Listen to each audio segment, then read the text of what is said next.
Cordial saludo, compañeros y compañeras. Mi nombre es Juan Camilo Pérez. Soy integrante del subgrupo número 1 de la asignatura Persistencia de Datos Transaccionales.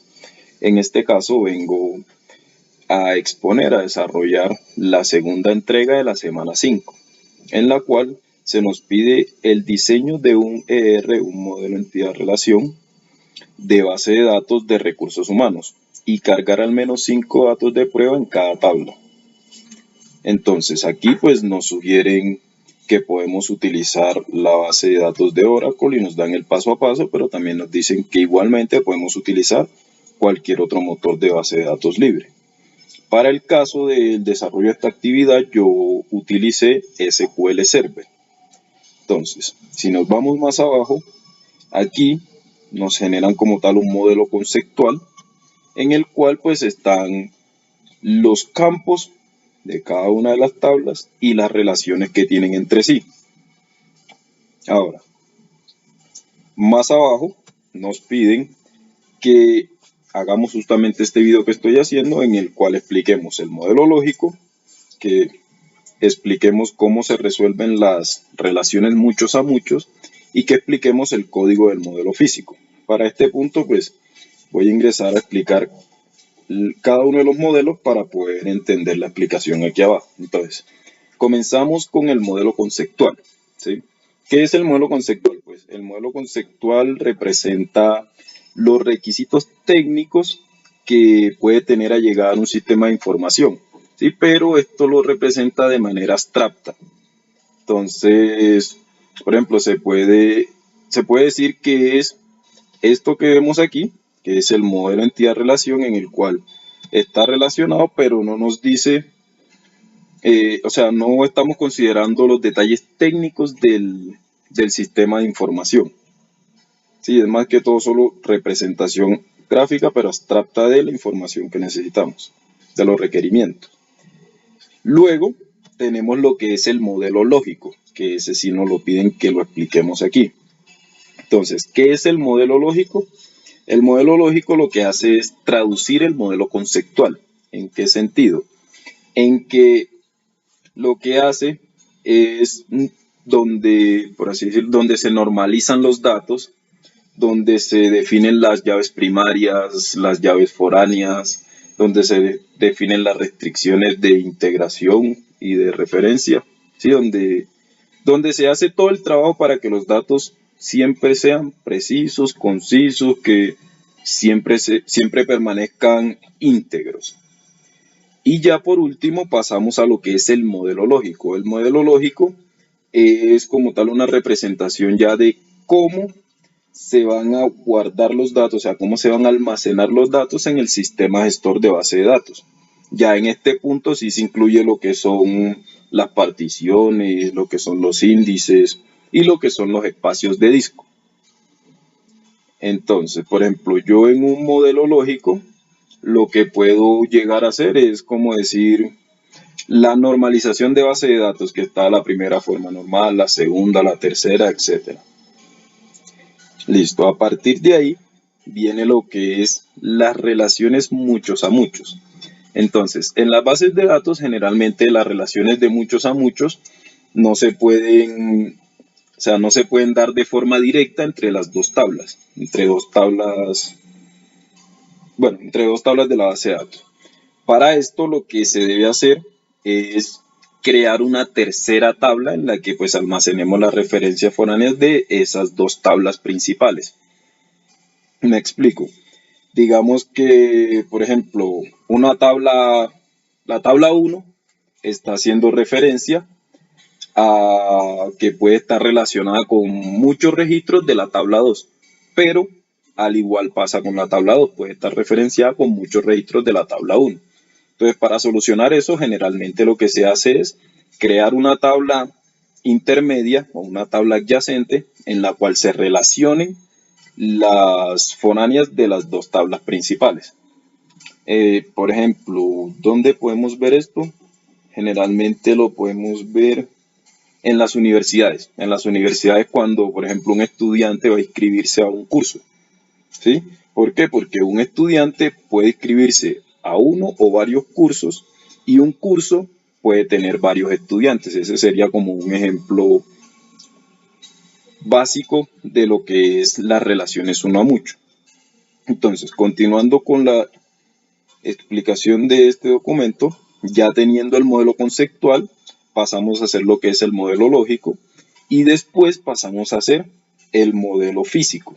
En el modelo físico, que de hecho ya lo tengo aquí creado, lo que hice fue, listo, tenemos que basar una base de datos en recursos humanos, pero aquí para mi caso la tengo enfocada hacia TI, ¿sí? Hacia tecnologías de la información. Entonces, ¿qué tengo aquí? Pues aquí en mi motor de base de datos, en este caso SQL Server, creé una base de datos que se llama RRHH, de recursos humanos, con las respectivas tablas. Entonces tenemos la tabla de países, la tabla de ciudades, la tabla de localizaciones, departamentos, la tabla de cargos, la tabla de empleados y una tabla de histórico. ¿Qué tenemos en la tabla de países? Pues bueno, tenemos lo básico, la instrucción de create table y el nombre de la tabla. Tenemos una llave primaria que es autoincrementable, ¿sí? Que no se repite.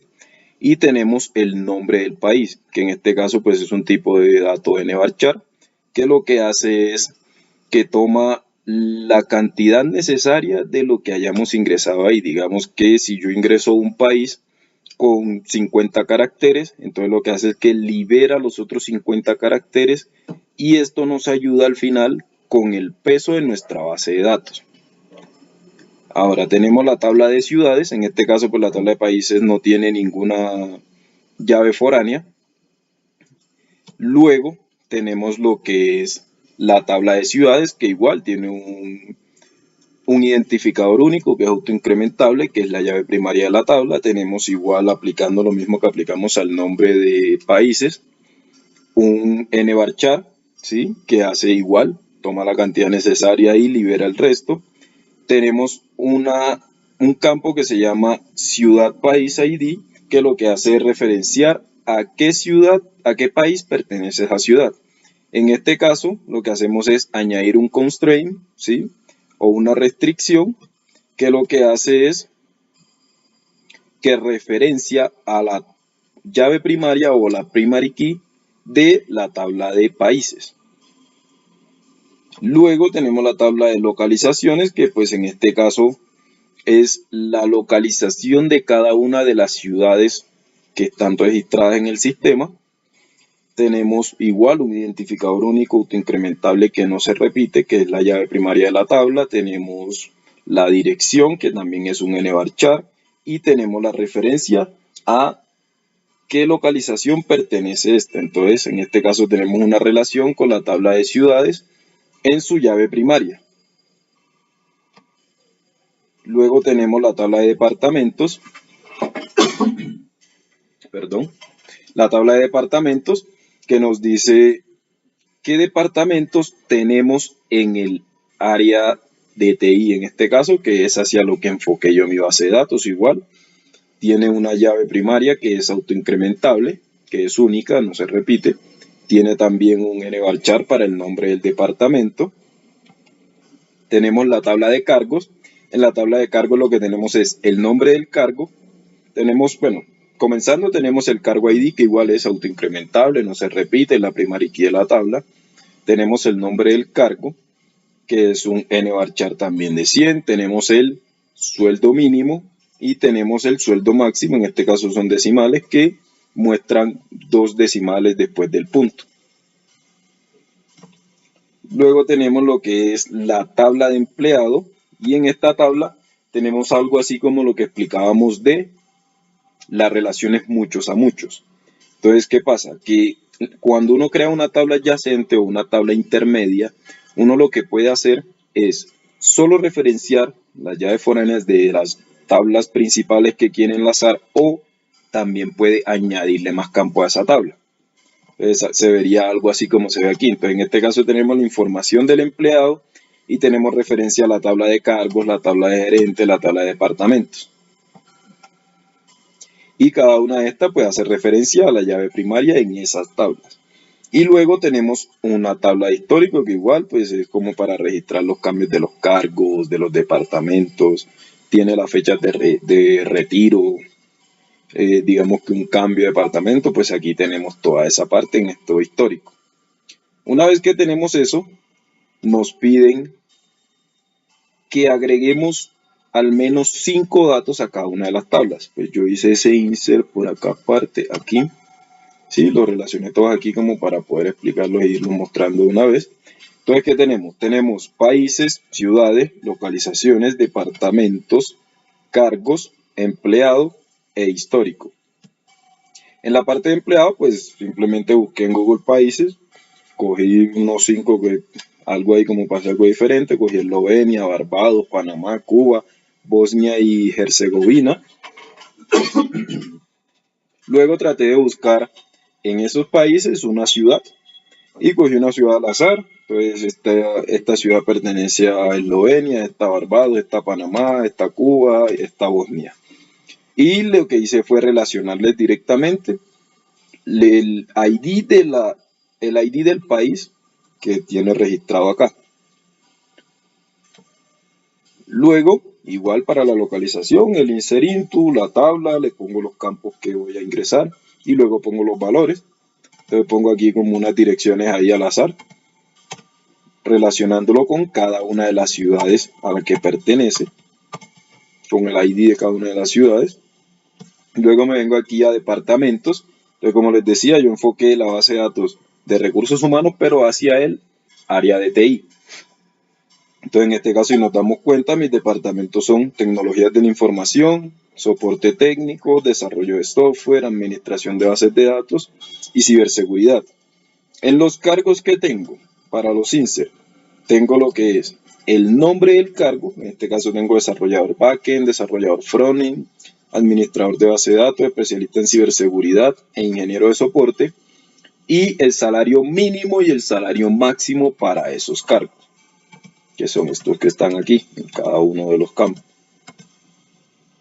Luego tenemos datos de empleados, igualmente ficticios todos, en la cual estamos relacionando el cargo que van a tener mediante los ID, el cargo que van a tener, el salario que tienen, el departamento al que pertenecen, la información. Si nos damos cuenta, me devuelvo un poco aquí a esta parte, en la tabla de empleados, este de aquí, el email, tiene una propiedad que se llama unique. Esta propiedad lo que está haciendo aquí es que está validando que cada uno de los colaboradores o bueno, de los empleados que tengamos registrados tenga un email que sea único, que no se repita. ¿Listo? Al igual que hace la llave primaria aquí que se autoincrementa de manera automática y no se repite y no permite que se repita, igualmente esta propiedad de unique hace lo mismo pero directamente sobre el email. Porque puedo tener 5 Pablos, pero el correo debe ser diferente. No puede ser el mismo correo para los 5 Pablos cuando son una persona diferente. Entonces, listo. Siguiendo con la explicación. Y aquí pues tenemos unos datos inventados del histórico, también con una fecha aleatoria, 2022, 2023, 2024, y haciendo una relación entre el cargo y el departamento. Listo. Al yo haber ejecutado estas consultas, pues me sale aquí que fueron afectadas tantas filas, si da una en una, porque pues la instrucción está individual. Luego de eso, pues yo estuve por aquí consultando para que veamos que sí está la información. Vamos a consultar primero lo que es países.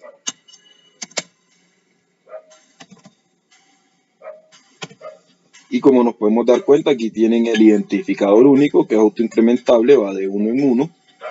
Luego tenemos el nombre del país. Ahora nos vamos a consultar las ciudades.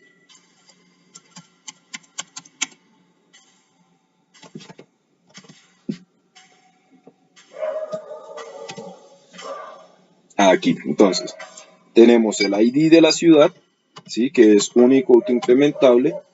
Tenemos el nombre de la ciudad y tenemos el país con el cual está relacionado, al cual pertenece esa ciudad. Y así sucesivamente lo hacemos con la localización. lo escribimos bien claro.